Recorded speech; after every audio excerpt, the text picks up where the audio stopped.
assim como nos escolheu nele antes da fundação do mundo, para sermos santos e irrepreensíveis perante ele em amor. A minha versão que estou traduzindo aqui diz perante ele, ponto e vírgula, e depois, e em amor nos predestinou. Se você vai no grego, a vírgula vem depois de amor. No grego diz assim: irrepreensíveis perante ele em amor. E aí depois vem a vírgula. Amados, aqui chegamos a um ponto muito importante, um ponto que eu sou consciente, claramente, que tem sido motivo de controvérsias na igreja. Não vou ser dogmático, vocês podem pensar diferente, mas vocês me permitiram falar. Que problema vocês apanharam na hora. Mas estamos aqui entre humanos. Esta eleição é nele. Às vezes esquecemos essa palavra pequena. Às vezes falamos da eleição, mas sem relacionar que essa eleição é nele. O que quer dizer eleitos nele? Quais são as implicações dessa importante frase? Não é somente eleitos, eleitos nele. Desde a eternidade, Deus tem uma única complacência. E Ele já declarou qual é a complacência do seu coração. Quando o seu filho veio, se fez carne, viveu na vida privada, depois na vida pública, ele deu testemunho 2 vezes, dizendo: este é o meu filho amado, no qual eu tenho complacência. Toda a complacência declarada do Pai é o Filho de Deus. E por isso, a eleição de Deus só pode ser em seu Filho. Realmente, a quem Deus escolheu desde a eternidade é seu Filho. O escolhido de Deus é o Filho. E se você está no Filho, e o Filho está em você, Ele se incorporou em ti, e você é membro dele, por causa dele, que é a sua complacência determinada, você é escolhido por causa e com a base de Cristo. A eleição de Deus tem base, e essa base é Cristo, e também o seu conhecimento antecipado. Em Romanos, vocês lembram aquela passagem que diz assim, que Ele predestinou para que sejamos feitos conformes à imagem do seu Filho, para que Ele seja o primogênito entre muitos irmãos. Tudo o que Deus está fazendo é por causa do seu Filho, é em função do seu Filho, é um presente que o Pai está passando para o Filho e que o Filho também vai compartilhar com o Pai. O Filho falou assim: esta é a vontade do meu Pai, que todos os que Ele me desse, eu não perca nenhum, senão que eu ressuscite no dia postreiro. E esta é a outra cara da moeda, da mesma moeda. Esta é a vontade do meu Pai, que todo aquele que vê o Filho e crê nele, não se perca, sino que tenha vida eterna, e eu o ressuscitarei no dia postreiro. Então há um arranjo entre o Pai e o Filho. Tudo aquele que esteja no Filho, por causa disso, no amado, como vamos encontrar uns versos aqui um pouco adiante, é aceito no Filho. A eleição tem que ver com esta base. É uma eleição no Filho. É uma eleição em Cristo. Por receber a Cristo. Por ter a Cristo como vida. Eleição em Cristo, nele. A palavra eleição não é uma palavra sem base. Deus é um Deus absolutamente soberano. Não vamos nem imaginar, nem discutir nada da sua soberania. A soberania de Deus é absoluta. Mas o Deus soberano revelou que ele tem um caráter também. E que ele exerce a sua soberania segundo o seu caráter. E o plano que ele tem, e os relacionamentos que ele quer ter com as suas criaturas, são segundo o seu caráter. Seu propósito está ligado a seu caráter. Seus métodos estão ligados a seu caráter. O exercício da sua soberania, ele mesmo exerce segundo o seu caráter. Deus é soberano, mas ele não é arbitrário. Deus é soberano, mas ele não é injusto. Deus é soberano e também é misericordioso. Deus é soberano, mas quer ter criaturas responsáveis do seu próprio destino. Deus é absolutamente soberano, mas tem em conta a decisão das suas criaturas. Ele ajuda as suas criaturas, especialmente depois da queda. As criaturas precisam da graça para recuperar a capacidade pela graça para exercer nossa responsabilidade. Deus não ficou frustrado enquanto os planos que ele tinha com o homem, quando ele criou o homem antes da queda. Quando Deus criou o homem antes da queda, o homem que Deus queria era um homem com responsabilidade e com livre albedrio. Eu sei que depois da queda, muitos podem pensar que o assunto do livre albedrio agora é só uma mitologia. Mas não estou falando agora depois da queda, isso vamos falar depois. Estamos falando o homem que Deus queria ter e que ele fez antes da queda. Qual era a classe do homem que Deus queria? Com que classe de homem ele queria ter relacionamento?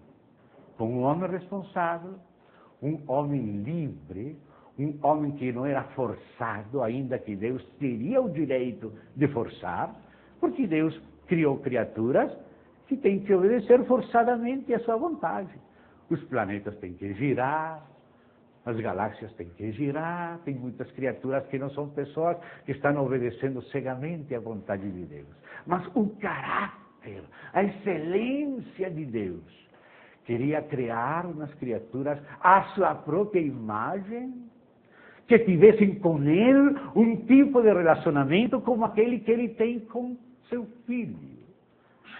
Por isso ele queria que essas criaturas fossem criadas em seu filho e voluntariamente quisessem viver por seu filho, para ser como seu filho e poder ter com elas um relacionamento do mesmo jeito que ele tem com seu filho. Assim ele queria, e assim ele continua querendo. E ele não foi frustrado pela obra de Satanás e pela queda do homem, porque ele tem capacidade de otorgar graça. Mas a graça não vai reduzir o homem que ele quer ter. A graça capacita o homem para ser a classe do homem que Deus sempre quis que o homem fosse, como seu Filho Jesus Cristo. Então, quando Deus criou o homem podia escolher viver por si mesmo ou viver por Deus. Se ele comia da árvore da vida, ele voluntariamente cooperaria, colaboraria com Deus, para que Deus vivesse a vida do homem e o homem vivesse a vida de Deus, para que Deus e o homem vivessem juntos, como o Pai e o Filho. Mas se o homem não quisesse, ele viveria uma vida separada de Deus. E isso foi o que Adão escolheu, e Eva. Eles decidiram viver, roubaram o ser que Deus deu para eles, que estava desenhado para viver em união e em comunhão e pelo suministro da vida divina com Deus. E agora o homem ficou vendido ao poder do pecado, e ainda que ele era responsável, agora depois da queda ficou incapacitado, ficou arruinado, já não é capaz de servir a Deus. E por isso, a árvore da vida foi fechada para o homem, até que viesse Cristo e fizesse o que tinha que fazer, para que fosse de novo brindado ao homem a possibilidade de caminhar com Deus, mas sustentado pela graça de Deus. Mas a graça de Deus nunca vai reduzir o homem. A graça de Deus nunca vai fazer do homem um títere. Existe a palavra títere em português, aquele marionete. Deus nunca quer ter relações com marionetes. Deus quer ter relações com o homem responsável. Essa responsabilidade ficou impossível de cumprir para o homem por causa da queda. Mas com a graça de Deus, com a graça, sustentado pela graça, o homem recebe pela graça a capacidade de agir responsavelmente. Nunca a graça vai reemplaçar a responsabilidade do homem. A graça vai sustentar o homem, para que o homem, na graça, juntamente com ela, colaborando com Deus, seja um homem que ama a Deus. Ninguém pode amar a Deus sem a ajuda de Deus. Mas a ajuda de Deus nunca vai reduzir você de sua responsabilidade. Deus vai julgar você, porque Ele fez você responsável. Senão, se você só fosse um marionete, você nunca seria julgado por Deus.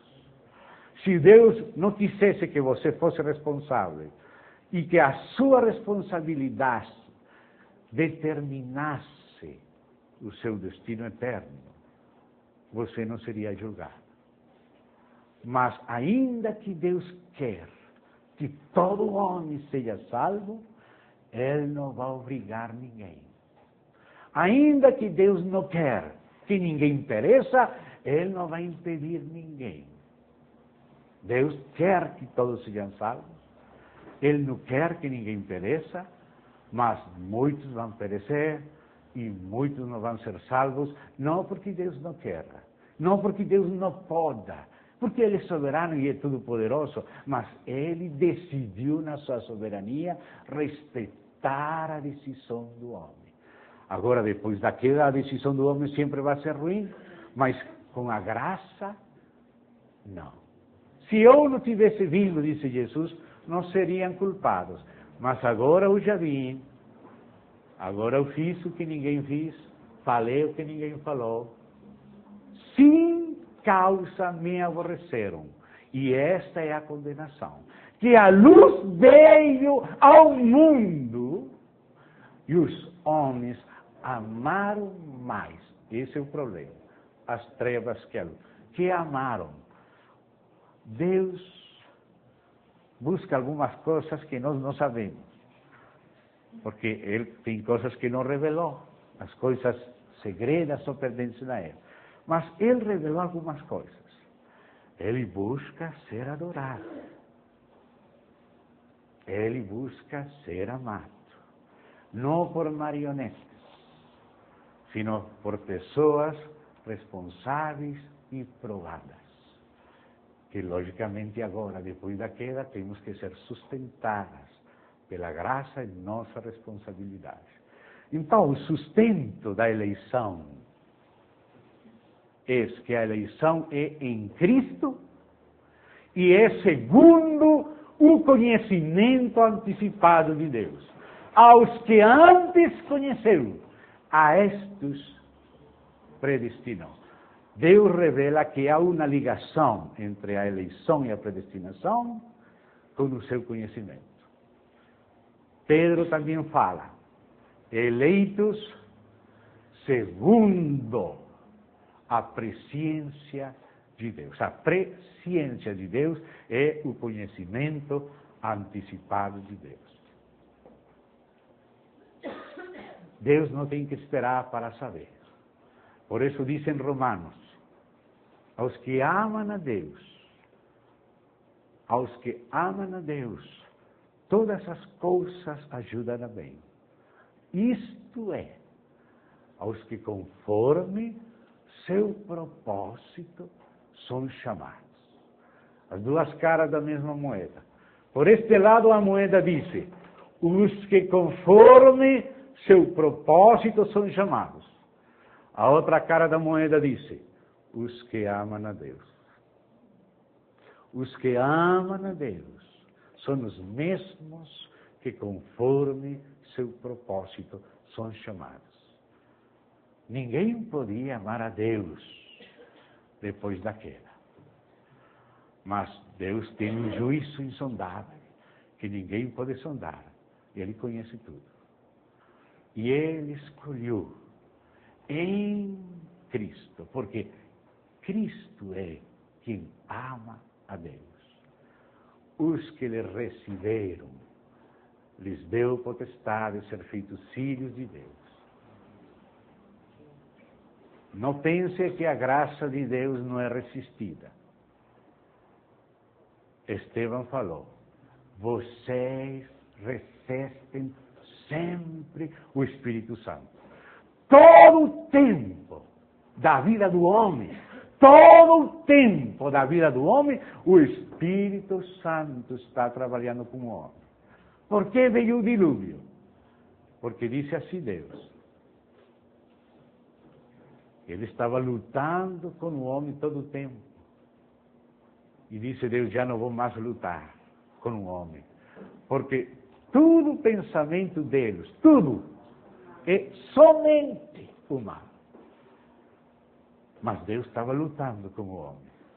E a graça de Deus, que pode capacitar o homem para caminhar com Deus, a graça,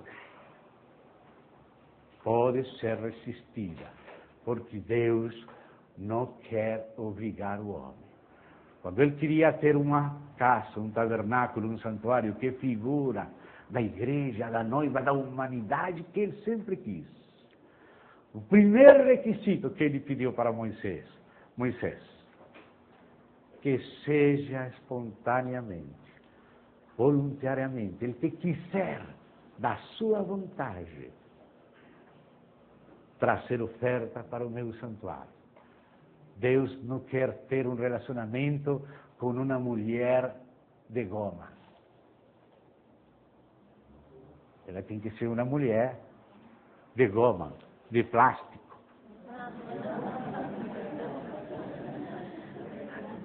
Desculpa meu portunhol. Eu quero se casar com alguém que também queira. Eu quis juntar teus filhos, Jerusalém. Eu quis, mas você não quis. Se Deus queria e Ele é todo-poderoso, por que Ele não forçou? Porque Ele não é assim, esse não é o seu caráter. Ele é soberano, mas não exerce essa soberania dessa maneira arbitrária, não. Ainda os vasos de ira preparados para a ira foram preparados usando a responsabilidade dos vasos. Ainda o endurecimento de Faraó aconteceu usando Deus a responsabilidade de Faraó. Porque, diz Romanos, porquanto não aprovaram ter em conta Deus, Deus los entregou a uma mente reprovada. Deus los entregou porque não aprovaram. Ele insistiu, como o Espírito insistiu todo o tempo com todos os homens antes do dilúvio. Mas disse Deus, não contenderá mais meu Espírito com o homem, para sempre. Deus sabe quando se cruza a última possibilidade. E Deus sabe o que está fazendo.